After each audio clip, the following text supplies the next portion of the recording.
Welcome to Man, the Domestic Draft Podcast. I'm Evan Bierman here with let's Dan go. Slowick. Man, hard crack on that beer, it looks like over Holy there. cow. Yeah, what are you sipping on today? On the camera. Stone Buenavesa. It's their salt and lime lager. Stone Brewing, if you don't know it, it's one of the most popular breweries in the United States. It was established in 1996 out here in San Diego, Escondido to be specific. And as of 2020, by sales volume, it's the 9th largest craft brewery in the United States. So if you haven't heard of it, it's an absolutely enormous brewery. They just sold in 2020, actually, to Sapporo, which I feel like if you've ever gotten any sushi, that is the kind of biggest brewery out in Japan. So they acquired them in 2020. But the beer I'm drinking, Buenavesa, it's a really easy summer beer. It's a riff on kind of like a Corona, a Modelo.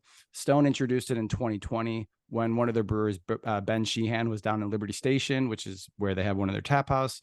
And he was just kind of playing around with the recipe, wanted something nice, crushable in the summer. And he came up with the Buenavesa. It's salt and lime. So, like being out on the coast, it's just like the perfect beer for a summer. I enjoy these. I had my father-in-law in town as well, and it was the first time he had one of these. And said it was his favorite beer and he's going to be looking to buy it back in the Midwest. What about you? What are you drinking? Nice. That's some sick can art. So I've got Dovetail Brewery. We've talked about them on the show before. This is their Hefeweizen. It's 3.75 on Untapped. It's a 4.8% alcohol by volume. Dovetail actually just had their Oktoberfest anniversary this past weekend. Beguile and Dovetail, if you're familiar with that area, right next to each other, they host an annual party. It's an Oktoberfest and an anniversary party for Beguile. It was Beguile's 11th anniversary. They had some food trucks, some live music. So it was a good little weekend event last weekend. Dovetail, if you're not familiar, the name is based off the dovetail joint, which is a classic symbol of quality and craftsmanship in woodworking. But so they say they try to bring that to their beer. Hagen and Bill, they both hail from Chicago, actually met out in the Doemens Institute in Munich, Germany. Mm-hmm. They have a mutual love of Bavarian beer. They decide to come back home and start their own brewery. They say they brew like monks, minus the vows, and believe that brewing is a fine balance of art and science, hard work and fun. And I'll tell you, our next guest also believes in hard work and fun. It's Brandon Spano. He is the CEO of ALLCITY Network. CHGO, right here from Chicago, is part of that ALLCITY Network. You can find him on Twitter at Brandon Spano. Brandon, thanks so much for joining us today. Hey, thanks for having me, guys. So is this published on camera or is this just audio? We do it on camera as well. Yeah, we'll put it up on YouTube. Okay, cool. Yeah. So we did a little research, saw that you got kind of a start with Bleacher Report back in 2007, which is quite a long ways ago. And we're just curious, how you got into sports media and how you started down this journey to eventually, be the CEO of our ALLCITY Network. Yeah, I mean, I should probably take that off there because it was such a small job, it's such a meaningless. I'm literally a nobody in the story of Bleacher Report. Well, it's there, yeah. Yeah, but no, I mean, I guess it does signify kind of starting. I was just a featured columnist there for a short time, in the early days before they were acquired, and I thought it was really interesting. I think back at that time, really seeing how they kind of operated, how you would kind of send a story in and touch base with an editor, and there was kind of a peer-to-peer component of it, and then it would go live, and then, there was community feedback inside of it. So, it was pretty interesting to kind of see that. At the same time, I had I was blogging anywhere I could get, an opportunity to write. I was writing. That's kind of how I entered sports media. I've done film breakdowns. I've done anything I could get from, anywhere, whether working for free or for a t-shirt or whatever. So that was kind of my start. And I started that actually, a couple years before I started writing at BR. And I had wrote a story, and I guess, at the time, I don't remember how many people read it. I remember thinking it went viral. Maybe it did, maybe it didn't. I don't know. But a radio station called me up and asked if I could come talk about the spot, or do a spot on the show talking about the story. And I think it was a Broncos Chiefs matchup at the time. And I said, I really thought, and this is kind of the naivete that has led me to this path. I thought it was like my big moment, my big breakout media moment, which is funny. I spent a lot of time in radio, and there's 2 or 3 of those on every show in America every day. So I was just one of them. But for me, that was my big breakout moment. So I remember asking the host, yeah, can I come in and do it in person? And they were like, I'm sure, I guess so, if you really want to. So I Every went in, week. did my best media guy impression. They said, hey, that was pretty good, man. Have you done radio? I said, no, I haven't. And I said, you got a pretty good voice. So I a couple of weeks later, the co-host was out. They asked me to come fill in, and I, did my best job again. And then, I ended up kind of replacing that guy a couple of weeks later after that. So Nice. that was kind Couple of weeks. Wow. Okay.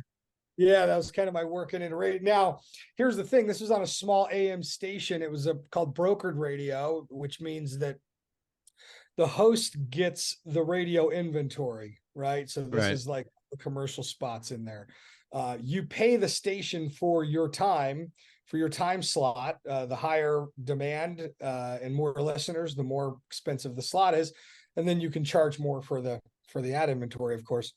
And it's essentially they had, the host came to me and said, hey, do you want to come and replace my other guy? This is how the deal works. And for me, I was just getting in. So I said, sure. It was on this AM station with a blippy signal at the time. Said, all right. So jumped in and started selling, tried to sell media. And what's interesting is that I got pretty good as a host on the front end, and I ended up doing radio and TV and a bunch of different stations, and I did different things. But was there always like that focus on in between of like being the host, having that kind of like the content creator self aspect, but then also you seem to like always have been behind the scenes and knowing kind of the inner workings of it and almost playing 2 roles? Is that how you've always been throughout this industry of wanting to maybe be more on the back end, but just being, a good content creator? So they're asking you to be on the mic or in front of the camera? Yeah, well, that's kind of how it starts, right? So I was on, and really the first couple of years, I was just good enough to kind of clear my show cost and stay on air. I got better as a host, and then that station ended up going to FM, and we actually built a pretty good crew at the time. So there was a good lineup, and before I knew it, I was hosting 9 to noon, I think, every day in Denver. Good hours. The other stations went to syndicate, so I was the only live and local at the time.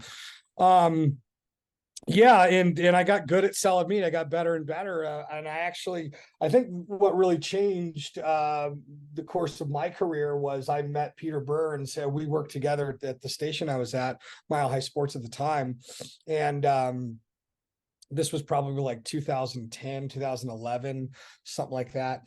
And Peter, of course, is at ESPN now, SEC Network, and Peter was just amazing at creating and selling, and he would create products and sell his own show and bring on big name hosts and go and sell them. And I always wondered, how in the hell does he do that? And so we talked a lot, and there were some other guys there, of course, too, that I talked to. But make a long story short, I got really good at selling media, and then he let me sell into some of his other stuff. He had a show on denverpost.com live streaming in the morning, which was like actually really early for a live stream. Yeah, I was gonna say, what year were you live streaming? Yeah, it was 2011. Just buffering nonstop. Yeah, and then we ended up getting a show on a different station on the weekends. He let me sell into that, and so by the time about 2012, 2013 or so, I had just really had figured it out, and I started buying media all across the market, anywhere I could get it. And I'd buy it at an agency rate so I could get it at a low discount. Sometimes I would just buy a time slot and create a product inside of that. Sometimes I would buy the ad spots right out of the show and then sell them myself. I was kind of a solopreneur, one-man agency. And that's really where I kind of got to this point. I was in that side of it for, some years, just buying and selling media assets across Denver. And then in 2015, I said, I need something digital. So that was the kind genesis of it. Yeah. Yeah. So it was a little bit of arbitrage then at some points, right? You're buying Oh, totally. I time mean, slots and then totally. you're I'm a huge believer in arbitrage. I mean, I would buy. Oh, 100%, 100%. Yeah. I remember like the Gary Kubiak show at the time. He was the coach of the Broncos, and I remember the local Fox affiliate called and said, "Hey, I had bought some media from them before." And he's like, "Hey, we have this rerun of the Gary Kubiak show. It's usually on like Wednesday or Thursday nights in prime time, but we do the rerun on Sunday mornings before Fox NFL Sunday." But it runs at like 8 a.m. So, it's not a big seller because no one's fucking up at, 8 a.m. on Sunday mornings watching the rerun of the coaches show. But I just thought Gary Kubiak show, Denver Broncos, Fox NFL Sundays, Sunday morning, you got to be kidding me.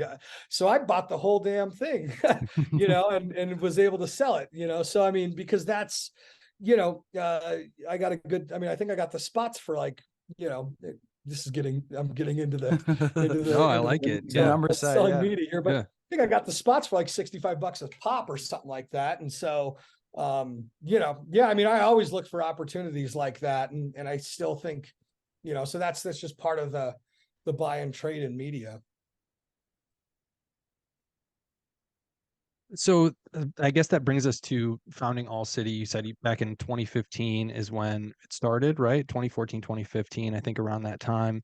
And so it's been going on for quite a bit. Obviously, you're based out of Denver, so DNVR was an obvious point for you to start, but it's kind of exploded. And obviously, you've expanded now into CHGO, Chicago, PHNX, Phoenix, PHLY, most recently, right, in Philadelphia.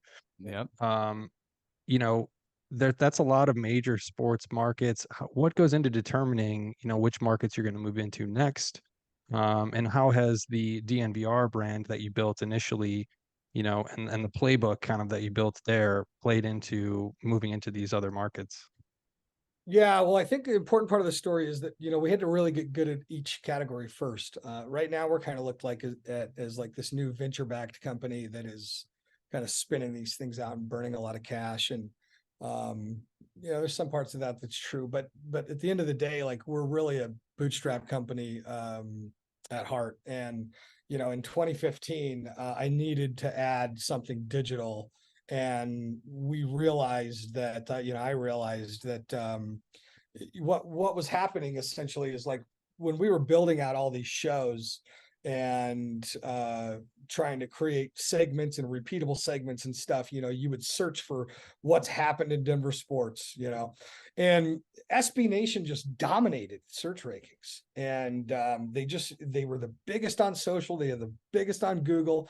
And there was just these fans that were living in other states, and they were just like aggregating content and making shit up, and and they weren't even getting paid practically. And I just said, man, like, this is the distribution model. And if you tie that with real reporters and you put it on a website that actually fucking works, right? Because like at the time, newspaper websites were like, so like SB Nation had like the platform and the distribution and everything. And then newspapers had like the quality reporters that people wanted to get the information from, that actually created the content that most of these SB Nation guys were doing. No disrespect to SB Nation guys. We hired a bunch of them, right? But over the years, but that was really it. So to me, I said, man, well, I have these team relationships. Why don't we get credentials, get good young reporters, and then let's go build this and kind of merge these. And Ryan Koenigsberg, my co-founder, was just really brilliant at this idea that you can be a credentialed real reporter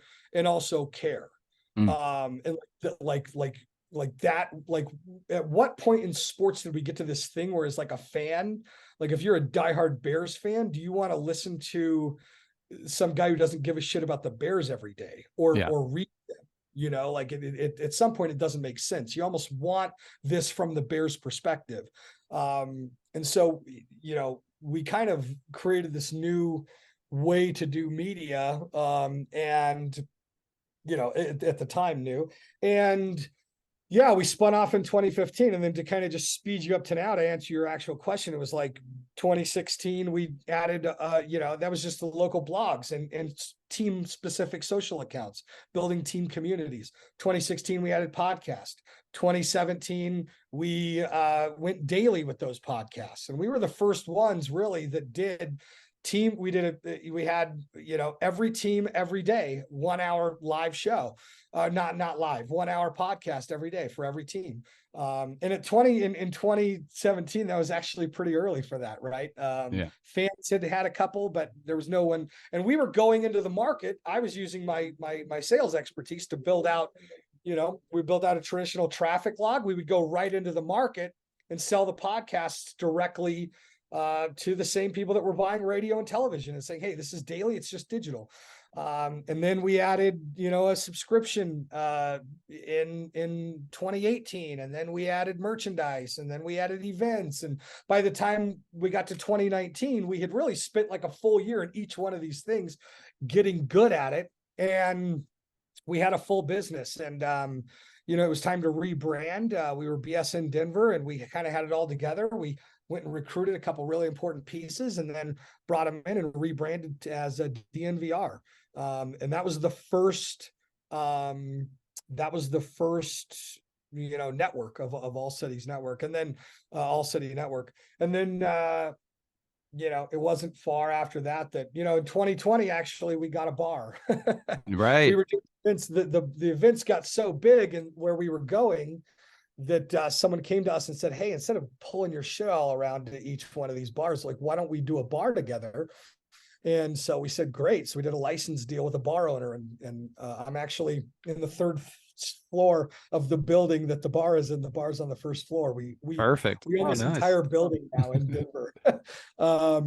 But yeah. So, we just kept building and building. And then, 2021 got through the pandemic, of course, with no layoffs, by the way. Always proud of that one. Congrats. And then, awesome. 2021 came, and we had a chance to launch a second market because sports betting was going live in Phoenix, and we had that coming up of like, how much has that kind of changed the landscape? I mean, Evan and I both consume sports media on the daily. It's kind of what our group chats are all about. It's usually the sports teams we're talking about and whatnot, but it's always, if you're putting a bet on the game or what the line's at, or, you got these prop bets. Is that kind of going to be one of the most, focused points of sports moving forward, is the legalized gambling in the cities, and how, accessible it is for the common fan, someone like me who never really gambled, but now I could if I wanted to? Yeah, I think so. I think that it's big really early. As far as like a cultural shift, when these go live inside of these markets, it's a big deal. But then eventually, I think it becomes the norm. We're in pretty mature betting markets right now: Denver, Chicago, Phoenix, even Philly that we just launched.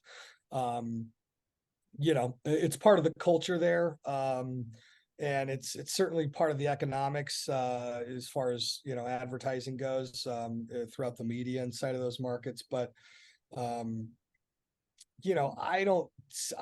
see it eventually just kind of setting in like fantasy is, where it's just a part of daily sports culture, There's not going to be a sports book opening up next to the bar, the DNVR sports book that might pop up. That kind of stuff is always an option. We do a lot of sports book partnerships. Of course, we're a really high converter for sports books, obviously, because all of our content is consumed on your phone. Yeah. But yeah, from a business standpoint, those are really big. I mean, our first multi-million-dollar deal ever was a sports book deal at DNVR. I remember we thought that that's how it was going to be forever. Those eventually wind down. You got to figure out how to build real sports networks, but yeah. I mean, it's definitely a central piece to the puzzle. There's a lot of markets that are still to go live. Dallas and Houston Houston are big ones, LA. I mean, there's some big ones that Yeah. haven't gone live yet. So it's going to Still not legal out here in California, right?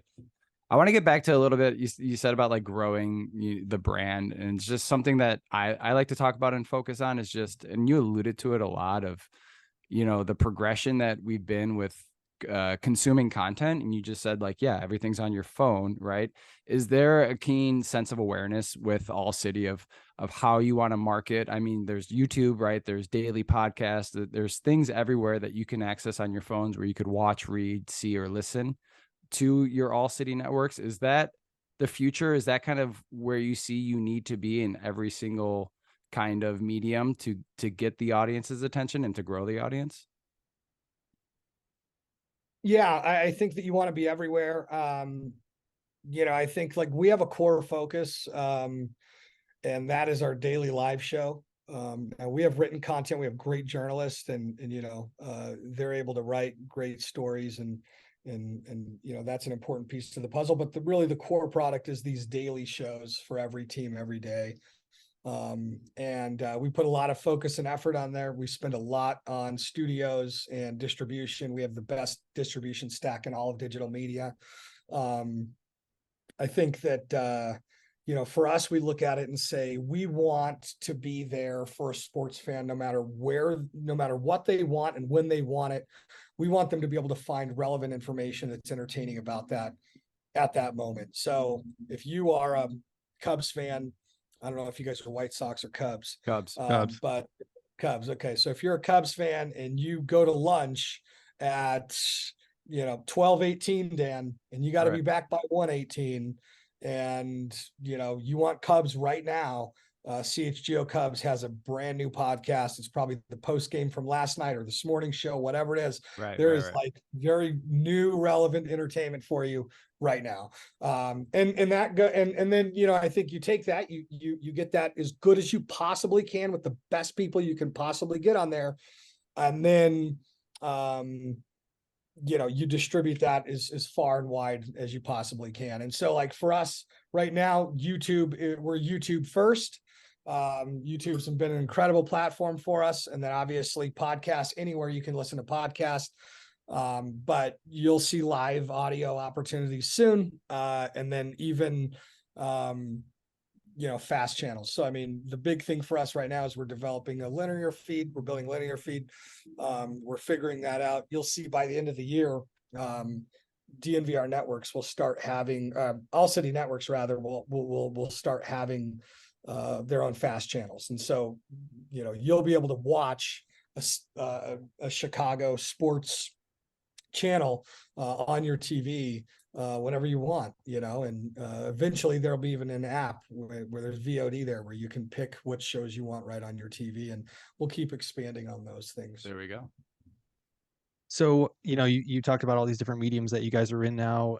What do you believe is the best way to engage with and build an audience? Is it having the timely podcasts, having those right at your fingertips every single day? Like you said, tailgate events, you guys do live YouTubes, you got a bar, you got a lot of different ways for people to interact. Is there one that you think is the best one? If you had to shut the rest of them down, there was one to focus on, would it be YouTube, or, is there a certain direction that you'd go? Yeah, I mean, I think that you can't be too focused in media. It's one of the issues that we have in media. I think that there's this kind of pick your, what are you focused on? If in my world of raising money, VCs are always going to say, yeah, but what's the one thing you're focused on? Because most of them don't get media. But media at the end of the day, it's all about bringing in the largest audiences, and then hopefully you're able to monetize those audiences. And you can't monetize in 2023 without delivering just a massive amount of value. And so that's what we're set out to do. We want to be able to deliver a full lifestyle for diehard sports fans, and that's what our model's about. And so, what I would say is, to answer the question directly, is it would start with live shows, right? Yeah. And then, podcast is easy because you're distributing there's no extra work, right? The audio file just blasts out to everywhere. But inside of that, that's where you're going to position, you can obviously sell ads on that. You can put membership opportunities in front of those listeners. You can put merchandise opportunities in front of those listeners, experiential with all the events and stuff like that. And so, but it all starts there. That's the core. And then, for our business, we have businesses inside of our business, right? So there's an events business, and, you can go to the events department and they're using the front end audience to get people to their events. There's a merchandise business and they're selling their stuff, and there's that's kind of how it works here, and that's what we believe in. And I think that a lot of people say, well, what's your focus? Well, we're constantly trying to make each one of those better all the time. Nice. Yeah, I like to look at the content creators that you guys have for CHGO. We've had a couple of them on the show. A couple of people that I like to follow. I'm just curious that when you're looking at acquiring talent, being a content creator yourself and having experience in it, is there like a common thread that you're looking for in somebody to bring them on to the company? Are you looking, authenticity or their journalistic skills, or are you just looking for like maybe, somebody who really cares and that, the fans will easily be able to, grow a liking to and follow and kind of just continue to Greg Braggs of the world. subscribe? Yeah. Yeah, well, I'll tell you, the number one thing that we look for, first and foremost, is we want community leaders. That's who we want. And I think inside of the shows, there is a big one, whether that's Adam Hogue, who's very active on Twitter. He knows how to interact, right? He's also just happens to be, arguably Very plugged in. Yeah, very respected. Right. Yeah. Or you can go to Herb, or you can go to Jay Zawoski on Blackhawks, whoever it is. There's kind of the pillars inside of the community. These are guys that've got a lot of followers, a lot of respect. They've probably built platforms or have been involved in big media in a way. And so you start there, and then, you want to put what I always say is that, and, I think we do this, we don't always get it right, but for the most part, we do pretty good, is I want the now and the next. And so you want to give young people a chance too. Gotcha. And so you're going to have those people, then you're going to have young. So you might have Herb, and then you might have like Sean Anderson, or Right. like, because the Cody Delmendo, you're right. You want to give these guys a chance to A good mix. Yeah. Yeah. You want to give these young guys a chance to get in there and be creators as well. So that's generally what we're looking at. But the shows themselves are formulated, if you haven't noticed. So there's generally a host, someone who's really good at driving. There's like a character on the show who's like entertaining, passionate about the team, and then there is like a credentialed journalist, right? Yeah, it's like improv reporting almost, where you have the structure and then you rely on your talent to just do their job. Yeah, that's exactly right. Now, Braggs is a special thing. There's not a lot of Braggs. We don't have a lot of finalists that have just like emerged from the stands, and the guy's like becoming a star, right? Braggs in the stands. He's got like a photographic memory. I mean, too, I'm a huge Braggs guy. So yeah, same. We've had him on love, too. He's a good guy. Braggs, man. Incredible, just incredible. What about like media on the phone now? Athletes are kind of becoming their own like hosts. They're tweeting out their own information. How do you see that with being a sports media company? Are you looking to bring them on at all times, or wait until you get some of the retired players on and bring that aspect? Like, what is it like having the athletes, what is it like having them, be in charge of their own narrative, and, how you play around with that, or how do you acquire that? Yeah, they're all different kind of relationships, but we love being involved with the athletes. I think the fans love it. For us though, we never do, if you notice, we never do just like, hey, this guy's on for 15 minutes every Thursday. And it's like a phone call, and it's like, right. He like sucks, and then you like act like it's a big deal or something. Like if we get people in, like we want to say, hey, we want to integrate you into the network. let's do some merch together. You wear our stuff, you come in studio, like, let's do a promo, let's get some Nice. social, like, Yeah. let's put it all together. And but you also want to find somebody the community loves, So last year, Io was our spokesperson, just incredible guy, great kid, amazing family. His folks were at everything. They would show up to events and just really great people. And then this year, obviously, Cole Komet, another local guy. So Yeah. we really like that. In Philly right now, we're talking to I'm sorry, we're talking to Swift, who's a local Philly kid there. He's kind of blowing up on the scene, trying to get him involved. So, we love doing those deals, Yeah. and then the next guys, they can come on and they're past playing, so they can be honest and just talk about whatever. But yeah, I mean, I think all that stuff's important. You want to get the right people, but we're definitely not scared to kind of go spend some money on a guy and elevate the brand and For sure. it kind of works. Yeah, I think it's great to not have like a segment that they come on every single Tuesday or whatever, because then it's repetitive, Just right? talk And they're circles with each other. forced to say something interesting. Yeah. All right. Last question before we get you out of here, Brandon. Thanks so much for your time. Future plans for the network, any upcoming projects or expansions or anything like that that our listeners should be aware of? Yeah, we're we just launched our fourth market, obviously, at PHLY. Really excited about that. Next for us is a national network. So we're not changing our model. We're still going to open another market as early as Q1 next year. But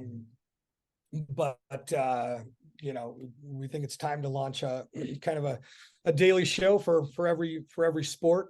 So we're really excited about that. We've got some just huge names in each sport that are going to be hosting these shows, and we're really excited. So that's kind of the next thing for us. I think fans will be really excited about that. And then we're going to keep opening markets here. We just closed the Series A, which, people will be hearing about soon, probably in the headlines. Yeah, man, we're Good cruising. stuff. We're trying to hold it together. Just trying to stay humble and keep this thing together. Keep it moving. Thanks again. This is our guest today is Brandon Spano. Thanks for being here, guys. Give him a follow on Twitter. He's at Brandon Spano. But then check out all the other All City Network stuff at DNVR, at CHGO, at PHNX, and at PHLY. Brandon, man, thanks so much for giving us your time and being here today. Hey, man, appreciate you guys, man. Good luck with the pod, and let me know if there's anything I can do to help you out, man. Thanks, man. Thanks a lot, Brandon. All right. Thanks again to our guest, Brandon Spano, the CEO of ALLCITY Network. Again, you can find him on Twitter at Brandon Spano. Dan, our Bears finally won a game. I mean, it's been like a year since this has happened. I'm so literally happy. It's like, you don't even like know how to feel what happened here, because they finally won a game. But nationally televised, awesome. right? Yeah, nationally televised, and they bashed them on Prime. So I don't know if it's nationally televised, but if you got Prime. Yeah. Thursday Night Football, we've had it, almost a week now to digest to it. think about this and soak it in. It's our first W in a long time. The Commanders, I won't tell you, they're not the best team in the NFL, but it still feels good to win one. It just feels good to win one. I mean, I was actually pretty worried about the game because of their defensive line. I thought they were going to kind of dominate, and it was going to be really hard to get our offense going. But man, we looked good. We looked good. DJ Moore, unbelievable game. Unbelievable. Justin Fields, his last two games, everyone's highlighting those stats and those stats alone. Love that we look at it like that, not the whole season. But no, we looked really good. Offensive line, everybody was looking at Darnell Wright had a play where he was pulling and just kind of destroyed some guy on his way to being a through blocker up to the upper level onto the linebackers as well. I mean, yeah, we looked great. 40-20, right? We kicked the shit out of the Commanders. We got the Vikings this week, and they don't have Justin Jefferson. And we're like, well, we win that. We should have won the Denver game, and we're really all not that bad. And maybe that's true. Maybe that is the case, but I'm not there yet. I'm not ready to just say the Bears are fully back. This team is going to just keep cruising like this. 2 games is nice. 1 win, though, is 1 win. So we'll keep it at that. And I will cautiously, root from afar, but I still don't think this team's going to the playoffs or doing anything really drastic. Fields looked really good. I mean, he looked good in the Denver game. I thought he looked even better in the Commanders game. Unbelievable. You know, you mentioned Darnell Wright. Pro Football Focus has him as the top tackle in the draft. Again, we're only 5 weeks in, but he's ahead of Paris Johnson, who I think everybody was hoping the Bears would select. And ESPN's Next Gen Stats also has him as one of the best run blockers so far this year too. Jalen Carter, So, who, right? right. So that's the, you know, you could look back on it and say we missed on Jalen Carter because Jalen Carter's been fantastic. I think there was a lot of people that wanted Jackson Smith and Jigba too. Yeah. Yep. He's been bad. I mean, he had a broken hand. It's supposedly healed by now. We'll see how he does in the second half of the season. So that's usually when rookie wide receivers are, you know, going off. But And Carolina keeps losing too. looked So kinda bad. Everyone's like, all right, we got the lineman. He's looking pretty good. We got rid of Claypool. Chemistry's back on the upswing. We may or may not hire a defensive coordinator or consultant at Gotta least hire to somebody. to take They that gotta hire role. somebody. Fields is looking good. Moore is looking good. We got Carolina's pick, and they haven't won a game yet. We still have both of our picks. So yeah, I mean, it took one game, and the whole entire like fan base seems to just like completely turn around and be like, we're back. Forget the previous 4. We're so back. We're so money. Look at us. We're so money. You don't even know it. We're so money right now. That's every Bears fan right now. I mean, yeah, it's recency bias. That's how Chicago operates. It's always operated with sports. And you know, we'll see. Blackhawks are starting up tonight. I think it's the first game for Bedard.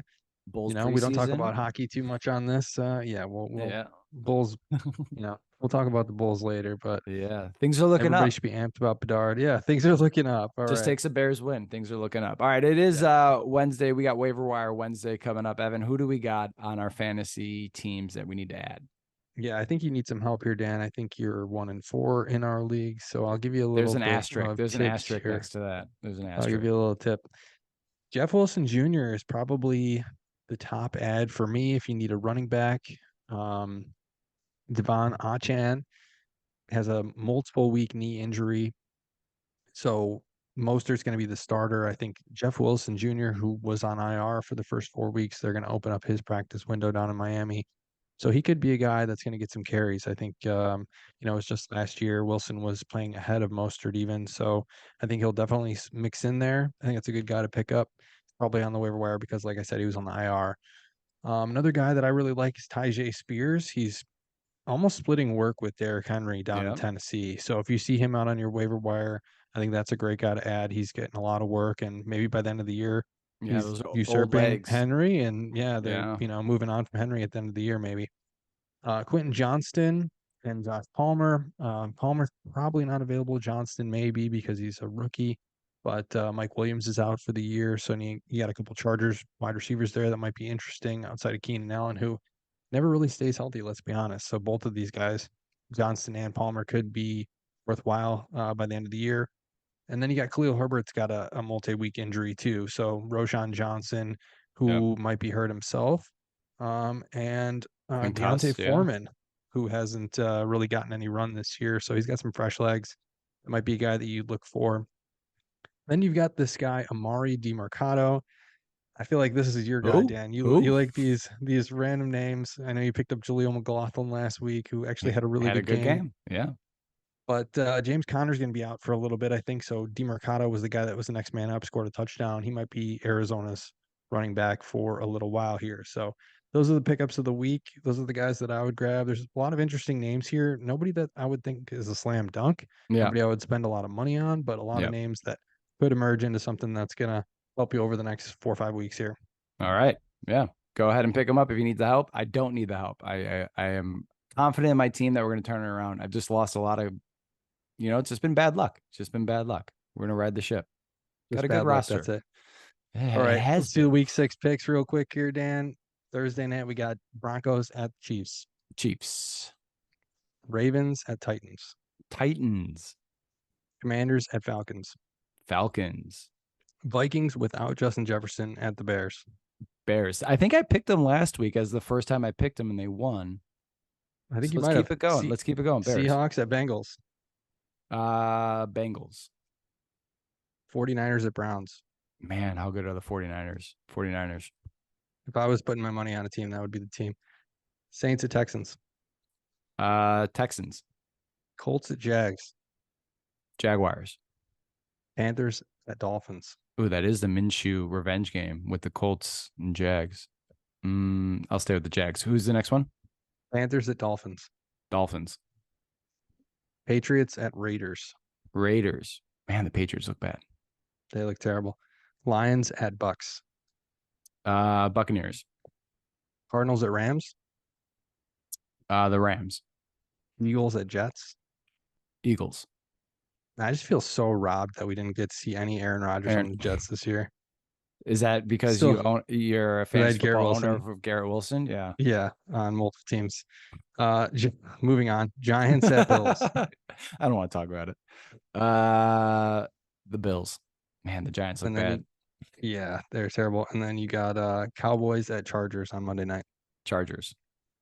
All right. Chargers. Those There it is. are your week 6 picks. And that's been our show. Thanks again to our guest, Brandon Spano, for joining us today. For Dan Sloak, I'm Evan Bierman. You've been listening to the Domestic Draft Podcast. If you're listening on Spotify, don't forget to rate the show. You can find us on Twitter at Domestic Draft. Our Instagram is Domestic Draft Podcast. Our website is domesticdraft.com. And you can watch the show on YouTube. Just search up Domestic Draft and drop us a sub.